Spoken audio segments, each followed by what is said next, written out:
Sari Sekolah, SDIT Al-Mumin Ahaja. Wahana antariksa, ya. Jadi replika dari roket angkasa ini buatan dari Lembaga Antariksa dan Penerbangan Nasional Indonesia yang disingkat dengan LAPAN, ya. Nah, kalau roket angkasa itu jauh lebih besar, lebih tinggi, lebih panjang dari roket air ini, ya. Jadi roket air ini lebih kecil. Kemudian roket angkasa itu dibuat dari bahan-bahan yang keras, tapi memiliki sifat tahan tekanan seperti dari bahan besi, baja, aluminium, silika, dan ada yang dibuat sekarang dari titanium, ya. Nah, kalau roket air ini seperti yang terlihat, roket air ini kita buat dari kemasan botol plastik. Oke, tapi tidak semua jenis botol plastik yang bisa kita gunakan untuk jadi roket. Yang dipilih adalah kemasan botol plastik minuman bersoda. Nah, kira-kira menurut teman-teman, kenapa kita lebih memilih botol plastik minuman bersoda dibanding botol air mineral, botol teh atau jus? Biasanya itu lebih tebal dan memiliki volume yang sama.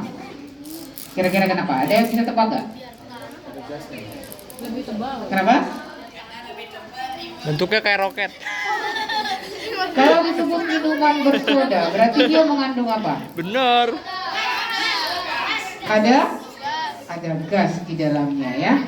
Jadi gas itu identik dengan tekanan. Kenapa? Karena ketika materi gas akan dimasukkan dalam sebuah kemasan, itu biasanya dipompa, dikompres atau ditekan istilahnya, ya. Jadi setiap kemasan botol plastik minuman bersoda harus memiliki sifat tahan tekanan. Sama karena kita meniru roket angkasa yang bahan-bahannya walaupun dia keras, tapi dia memiliki sifat tahan tekanan. Jadi walaupun kita menggunakan botol plastik, tapi kita harus memilih yang memiliki sifat tahan tekanan. Kenapa? Supaya nanti ketika kita gunakan atau kita manfaatkan, ya, kemasan botol plastik ini tidak akan mudah pecah dan tidak mudah meledak. Oke, itu alasannya. Nah, dari sisi bentuknya sama dengan roket angkasa, yaitu berbentuk tabung yang dibuat semakin meruncing atau mengerucut ke depan atau ke atas. Nah, hal ini berfungsi supaya nanti ketika roketnya melayang atau meluncur di udara, ya, roket ini bisa mengimbangi gerakan udara secara dinamis, atau istilahnya sering kita kenal dengan sebutan aerodinamis. Apa? Aerodinamis. Ya. Oke, kita lihat dulu bagian-bagiannya mulai dari ujung atas ini. Ujung atas ini disebut dengan nose. Nose itu berarti hidung. Nose atau hidung ini berfungsi untuk membelah udara, ya. Kemudian bagian bodi atau badannya terbagi dua. Bodi bagian atas ini disebut pemberat yang berfungsi memberi berat atau massa kepada roketnya. Nah, kita mengisi ke sini adalah pemberatnya ini adalah plastisin. Tahu ya plastisin, ya? Plastisin atau lilin mainan, ya. Nah, kemudian bagian yang berikutnya yang di bawah ini masih kosong, disebut dengan vessel. Apa? Vessel atau ruang mesin kalau istilah sehari-hari. Setiap kendaraan bermotor itu memiliki ruang mesin. Dan ruang mesin itu biasanya diisi dengan apa? Bensin. Bensin itu disebut bahan bakar, ya.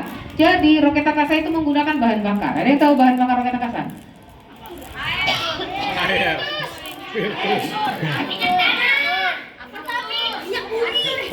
Aftur itu untuk pesawat, ya. Jadi bahan bakar dari roket angkasa itu adalah salah satu gas, ya. Dia berupa gas yang memiliki sifat mudah panas, mudah terbakar, dan mudah meledak, ya. Nah, itu makanya ketika mungkin bagi yang sudah pernah menonton video peluncuran roket angkasa, ketika roketnya diluncurkan ke atas, ya, roket itu didorong oleh pendorongnya dan nanti pendorongnya itu akan kembali turun ke bawah berupa api. Jadi hasil bahan bakar itu, output dari bahan bakarnya itu akan ada apinya. Itu roket angkasa. Tapi kalau di roket air ini, ya, adik-adik semua tidak akan melihat adanya api di sini, ya. Kita tidak akan bermain-main api karena itu cukup berbahaya. Bahkan ketika roket angkasa juga akan diluncurkan, ya, area di mana dia akan diluncurkan itu harus clear dari makhluk hidup, bukan hanya manusia tapi juga hewan dan tumbuhan, karena itu cukup berbahaya, ya. Nah, jadi kalau roket angkasa menggunakan bahan bakar, di roket air kita tidak menyebutnya sebagai bahan bakar, tapi kita menyebutnya lebih tepat sebagai bahan energi. Apa? Bahan energi. Nah, karena dia roket air berarti bahan energinya adalah air. Oke. Kemudian kita masuk ke bagian sayapnya. Sayapnya ada berapa ini? Ada 3. Sayap ini kalau di roket biasa dikenal dengan sebutan fins. Jadi bisa sayap, bisa sirip, ya. Nah, kalau pesawat sayap biasanya disebut apa? Wings, betul nggak sih? Jadi kalau pesawat disebut wings. Jadi perbedaannya di sana, kalau pesawat dia cuma memiliki 2 sayap, kalau roket bisa lebih dari 2, bisa 3, bisa 4, sesuai dengan struktur atau bentuk dari roketnya sendiri, ya perbedaannya. Nah, di sini sayap ini memiliki ukuran yang sama, bentuk yang sama, dan disusun dengan jarak yang sama. Jadi kira-kira sayap di sini berfungsi untuk apa? Untuk menjaga keseimbangan, ya. Kemudian yang terakhir adalah nozzle. Apa? Yang terakhir adalah nozzle. Apa? Ya, jadi nozzle ini adalah penghubung atau konektor antara roket air ini dengan peluncurnya. Jadi kalau kita mau meluncurkan roket, kita butuh peluncur, ya. Yang di depan ini boleh munduran ya, saudara? Mundur sayang, mundur. Oke, jadi kita butuh peluncur. Ini adalah perangkat peluncur yang biasa kita kenal dengan sebutan launcher. Apa? Ya, jadi kita akan menghubungkan dulu si nozzle ini dengan si quick connect yang ada di bagian launchernya terlebih dahulu. Seperti ini. Sabar dong. Oke. Kemudian ya, setelah terhubung, maka roket ini akan kita launcher ini kita ubah sudutnya sesuai dengan target kemana roketnya akan kita luncurkan. Kalau kita targetkan seperti ini, kira-kira roketnya akan meluncur kemana? Kalau target seperti ini meluncur kemana? Ke atas. Tapi kalau untuk roket air, biasanya targetnya ada di depan. Jadi sudutnya ini kita ubah. Nah, kalau tadi tegak lurus, sudut tegak lurus itu berapa derajat? 90. Nah, kalau untuk roket air biasanya kita ubah di setengah tegak lurus. Jadi berapa derajat?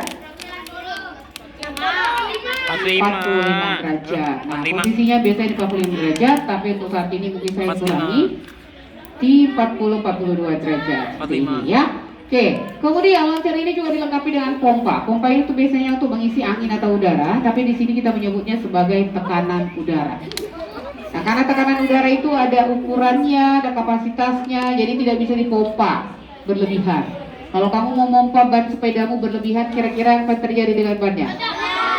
Iya, bisa meledak. Sama, roket ini juga kalau ditambahi tekanan udara yang berlebihan, ya, roketnya juga bisa meledak. Jadi kita membutuhkan alat ukur untuk menentukan berapa tekanan udara yang kita butuhkan. Alat ukurnya namanya adalah manometer. Apa?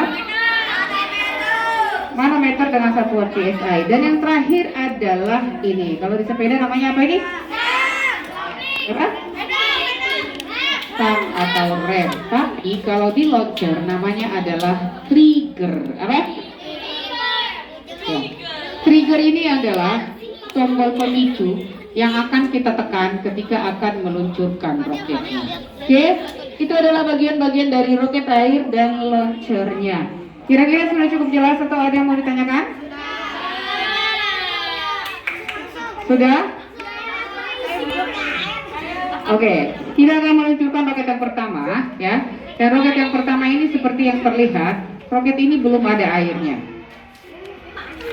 Roket ini hanya akan kita tambahkan tekanan udara aja dulu. Jadi belum ada airnya. Kira-kira roket ini akan meluncur atau tidak?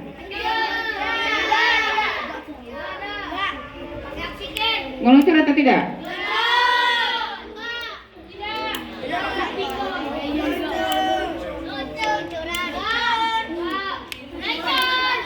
Banyak yang tidak ada jawaban. Oke, kita akan luncurkan ya, supaya kita tahu meluncur atau tidak. Saya akan memilih 2 orang untuk membantu saya di depan. 1 mengumpan dan 1 di trigger. Saya akan memilih yang paling tertib, ya. Oke. Ya, saya akan memilih 1 laki-laki, 1 perempuan. Oke, ini yang pakai topi yang laki-laki. Kemudian pakai topi putih. Kemudian perempuannya adalah perempuan tadi pakai baju saya biru. ada ya. Kamu? Ya. Ya, kasih jalan dulu sama temannya. Oke, kamu di triggernya sini, sini. Ya kenapa bukan Sini, Aisyah? triggernya nanti ditekan setelah aba-aba ya. Kamu boleh munduran sini. Oke. Kamu boleh memompa jaringnya di sini dulu, takut ketekan. Kita akan menambahkan tekanan udara di 20 psi. Boleh dipompa. Nanti kita pakai ini ya. Nanti jarumnya di angka 20 berputarnya. Lagi. Lagi, kita pakai ini, kita pakai ini. Manometer yang ini, lagi, masih. Masih, nanti kalau saya bilang stop, stop. Lagi. Lagi. Oke, sudah. Kita akan berhitung ya. Berhitungnya mundur dari 3. 3, 2, 1. Oke. Terima kasih. Boleh kembali ke tempat. Roketnya meluncur atau tidak? Meluncur ya. Coba kita lihat berapa langkah. 1, 2, 3, 4, 5, 6.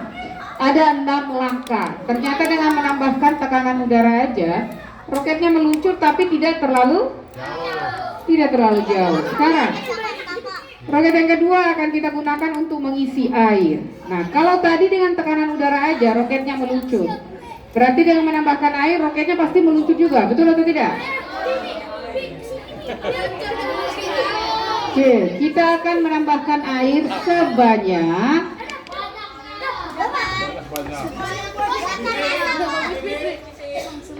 kita akan menambahkan air sebanyak 300 mili ya. Nah, karena tadinya roket ini kosong, ya kan? Ketika kita tambahkan air sebesar 300 mili, berarti roket ini bertambah beratnya, betul atau tidak?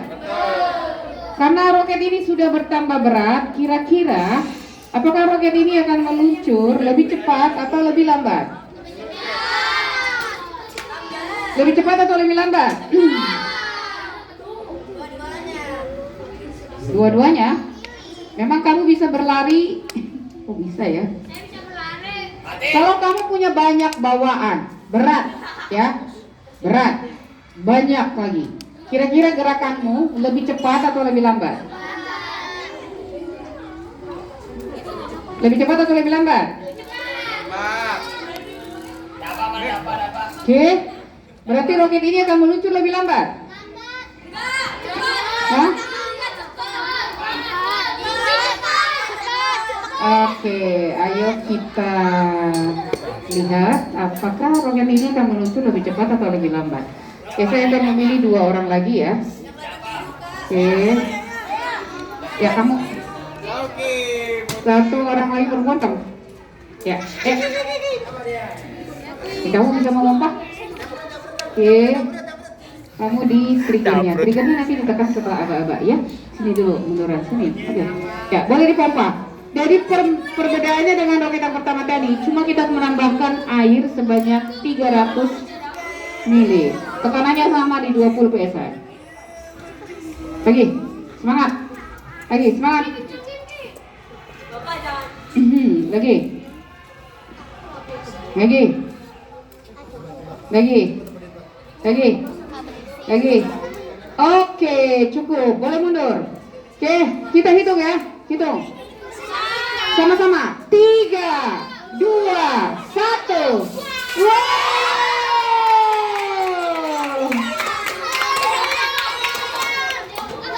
Ternyata